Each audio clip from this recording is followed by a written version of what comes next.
Hello again, nature friends. So once you have your dahlia growing, I want to give you a couple of tips that will help make you have a more successful growing. So first of all, the first thing, as your dahlias start to grow and fill out and they have at least a few clumps of leaves on them, what you want to do to make it more full is, if you notice here at the top, hopefully you'll be able to see this, but at the top here, you see that one sprig in the middle that's shooting straight up. Believe it or not, what you're going to do is pinch that off. See, now you have just a V here. I'm going to pinch this off because this here was going to grow straight up, I can show you, and flower. And so you may be wondering, well, why would I want to pinch off the flower? Well, because you see this one, I didn't pinch and it just grew straight up and it's getting ready to flower. You see that? And there's nothing wrong with that. But if you look at this one, which I did pinch a few weeks ago, okay, so you see here, I don't know if you can see, right here, I pinched the lead off and it's split into two. And so now I have two stalks growing straight up that are getting ready to bud. So you see that? Sorry about the bus. But yeah, so this way you're going to have more stalks growing and each stalk will have more flowers, so it'll be more full. So that's one thing you want to do, and you want to do that when you have the beginning of your plant and it's got at least a few clumps of leaves on it. The second thing I strongly recommend, not only for dahlias but basically any container gardens or flowers that I grow, is Osmocote. This is a time-release fertilizer, and all you do is shake it onto your plant like salt and pepper. So you see here, you just shake it, and it tells you how much to put on the back. And it's a time-release fertilizer, so the hotter it gets and the more nutrients that the plant needs, it time releases as you water it. So Osmocote is the second thing that I highly recommend. The other important step with dahlias is that, like we talked about last time, is supporting them with staking. So at your local garden center, they probably sell packs of these skinny bamboo stakes. They're usually green or brown.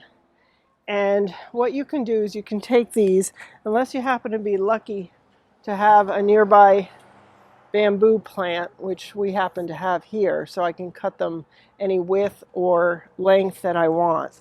But basically what I do is grab some pruners, and you can cut your stake whatever length you want. Okay, see here? And then, which this one I already did, but I'm going to show you, is you just take this stake and you run it along the lead stalk here and just put it a couple inches so it's strong. And then you can take either string, or you can take, if you have, usually sometimes they have green wire, there's different ways to do this.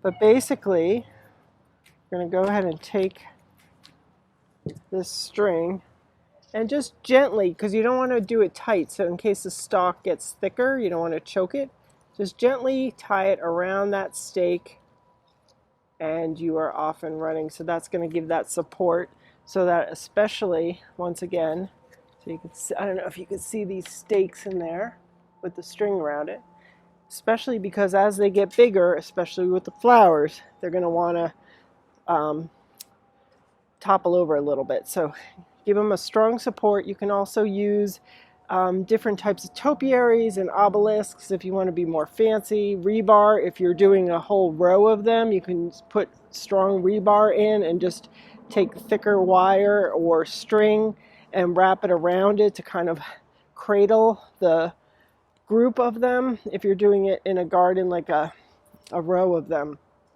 And that's it. So once you get all that going, before you know it, I'll show you what's going to happen, is you will soon have your very first bud. And this one's going to be purple, and we're excited to see when it opens. And once that starts, you're off to the races, and before you know it, they're going to keep coming and coming. And then once it's bloomed, you can take it and cut the stalk at whatever length that you want. Use it again in a group of flowers like this, or a simple bud vase. Or, like I mentioned before, I like to save a lot of jars, like mason jars and different things, and you can get string or twine and make a nice little bow around it, make it simple farm-like. Whatever you decide to do, I'm sure it'll be awesome, and you will enjoy your dahlias. So that is our second lesson for today, and stay tuned for the next in our series, where we're going to talk about 2 more popular flowers that we use in cutting gardens, and then we will go on to some other ones that are not quite as popular, but definitely worth growing. So hopefully we will look forward to seeing what you're growing and designing, and thank you for watching. Don't forget, subscribe if you don't already to the Nature Nurse YouTube channel here, and also feel free to like, share, or put comments and questions if you like, because I'd be happy to try to answer them as we go along in this series. So thanks again for watching. If you want to learn more ways to connect with nature to improve your health and well-being, I invite you to go to thenaturenurse.com and take a look at all the free content and other opportunities we have there, because I know of no other more joyful way than to connect with nature for just everyday well-being and feeling good. So thank you again. I'll see you at the next episode.